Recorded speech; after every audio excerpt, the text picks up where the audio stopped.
Barely a week after Taylor Swift released her 12th studio album, The Life of a Showgirl, a storm of backlash has started to swirl around her, catching even some of her most loyal fans by surprise. Across social media and music platforms, listeners began voicing that the new project, composed of 12 tracks, has left them underwhelmed, and the division of opinion is remarkable, with some die-hard fans admitting their disappointment publicly. The staff at Euronews Culture, after listening to the album, shared their perspective that Swift's latest effort didn't meet their expectations, remarking that while this album is more concise than her previous record, The Tortured Poets Department, the lyricism seems to be lacking, and the overall impression is one of letdown, especially considering the muted choruses, a tendency towards self-mythologizing that leans heavily on parasocial relationships, and a notable decline in quality after the opening 3 songs.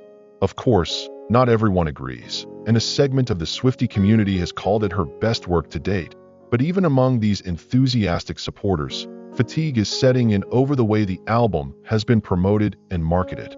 The ongoing rollout of The Life of a Showgirl has left many fans exhausted, with some expressing frustration at the relentless pace and volume of new content.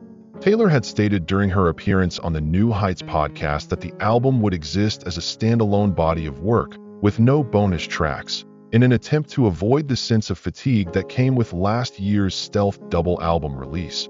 But it appears there were loopholes in that commitment. Subscribe for more music news as it happens.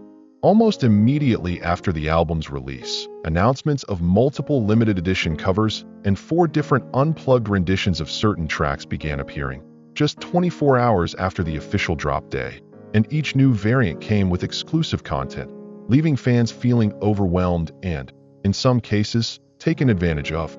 The sheer number of versions has led to accusations of a mercilessly capitalistic approach, with some fans taking to Twitter and other platforms to call out what they see as greed, and viral tweets began to circulate, one of which declared, "This is one of the most disgusting and anti-art practices any artist could make, and it's terrible that the one doing it is one of the most popular artists in the world.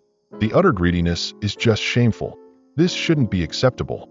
Another fan lamented the situation by pointing out that in previous years, Swift would have included acoustic versions and demo memos on a single deluxe album, not 4 separate albums, and accused her of exploiting her fans for profit, even though she was already a billionaire. Subscribe for more updates as they come. Others questioned her timing, referencing the ongoing recession and wondering why she couldn't be more considerate toward her supporters, with one fan pleading, "Girl, we're in a recession. Can't you just be nice to your fans for once? Haven't you got enough of their money yet? Be serious." This isn't the first time Swift has been criticized for releasing wave after wave of new editions and variants, a strategy that makes some fans feel compelled to wait for the latest version by every iteration, or disengage entirely in protest against what they perceive as a shameless attempt to boost sales numbers. As a marketing tactic to dominate the charts, the strategy is undeniably effective, but as a gesture toward artistry, it comes across as calculated, a maneuver to drive up stock rather than to share a creative vision, and that's a reality some fans are finding hard to accept. One person commented beneath the latest announcement of album variants, "I like Taylor Swift, but people don't need 12 variant album covers. I know nobody is making you buy them, but some little girl is forcing her parents to. If any other artist did this, y'all would be attacking them." Another added, "Imagine releasing 4 versions of the same songs and calling it artistic. Capitalism has never sounded so acoustic." In addition to the never-ending album rollout, something else rubbed fans the wrong way: the use of AI-generated videos to build hype over the release weekend. Swift launched a promotional treasure hunt, hiding 12 orange doors in 12 different cities. Each door contained a QR code, which, when scanned, would unlock a unique video clip.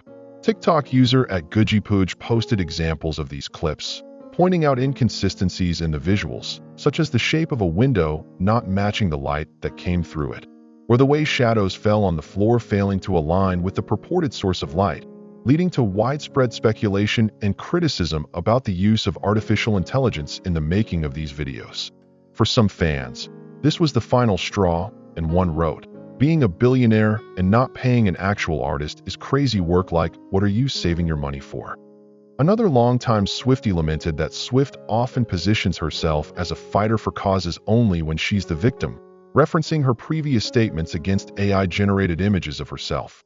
The tweet, which went viral and accumulated over 168,000 likes at the time, noted that Swift had been vocal about AI only when it was used to make fake videos of her, that she claims to be a feminist when people are misogynistic toward her, but then uses derogatory language toward other women in her lyrics, and embraces AI in her own promotional materials.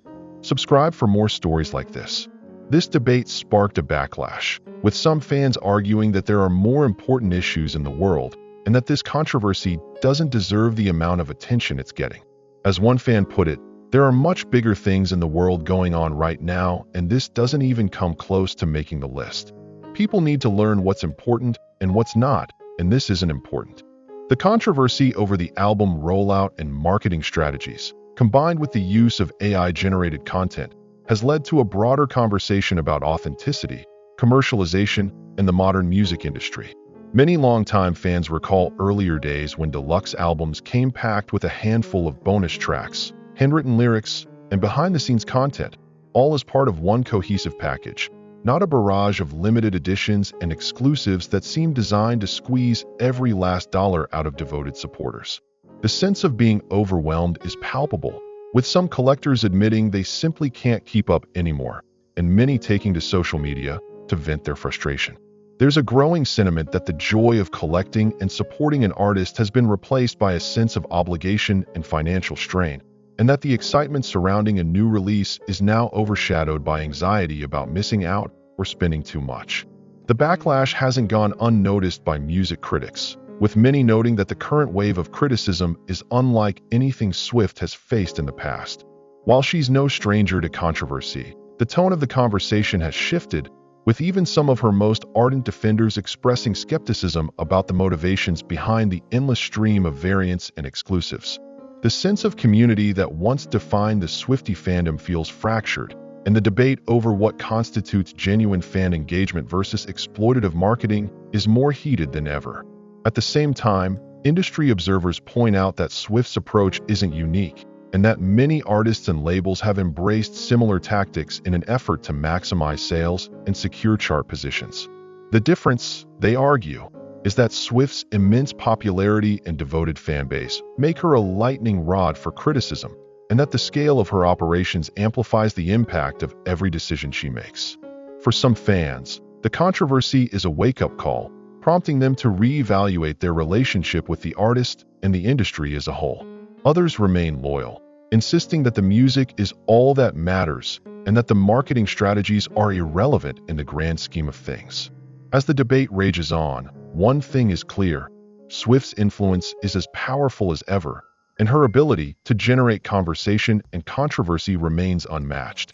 Despite the backlash, the life of a showgirl continues to perform strongly on the charts, and Swift's core audience remains as passionate as ever.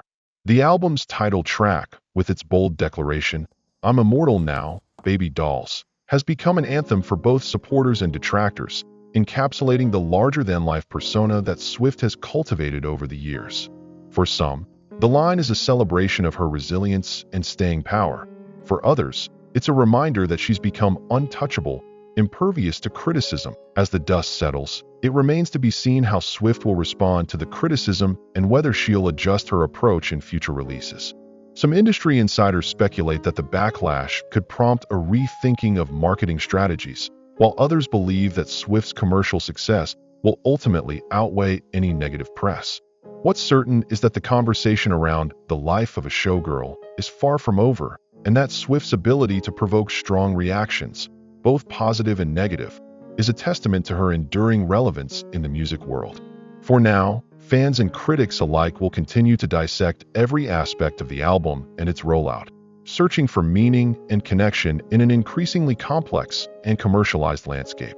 Subscribe for more exclusive insights and updates on your favorite artists. The release of The Life of a Showgirl has also sparked renewed interest in Swift's earlier work, with some fans revisiting her back catalog in search of the authenticity and vulnerability that defined her earlier albums. The contrast between the intimate, confessional songwriting of her early career and the high-gloss, highly produced sound of her latest releases has become a focal point for discussion, with some arguing that Swift has lost touch with the qualities that made her a star in the first place.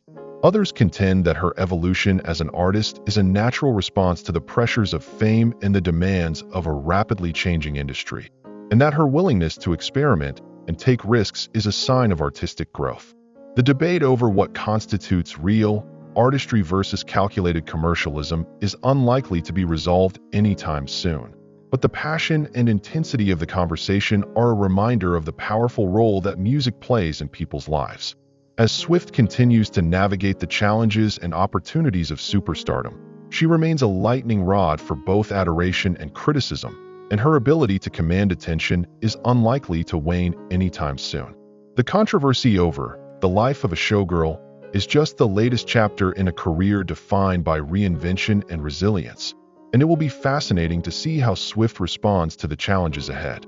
For now, the album's success is a testament to her enduring appeal and the loyalty of her fanbase, even as questions about authenticity and commercialization continue to swirl. The story of the life of a showgirl is still being written, and fans around the world will be watching closely to see what happens next. Whether you love her or loathe her, there's no denying that Taylor Swift remains one of the most influential and talked about artists of her generation, and her impact on the music industry is likely to be felt for years to come. Stay tuned for more stories, and don't forget to subscribe for the latest developments.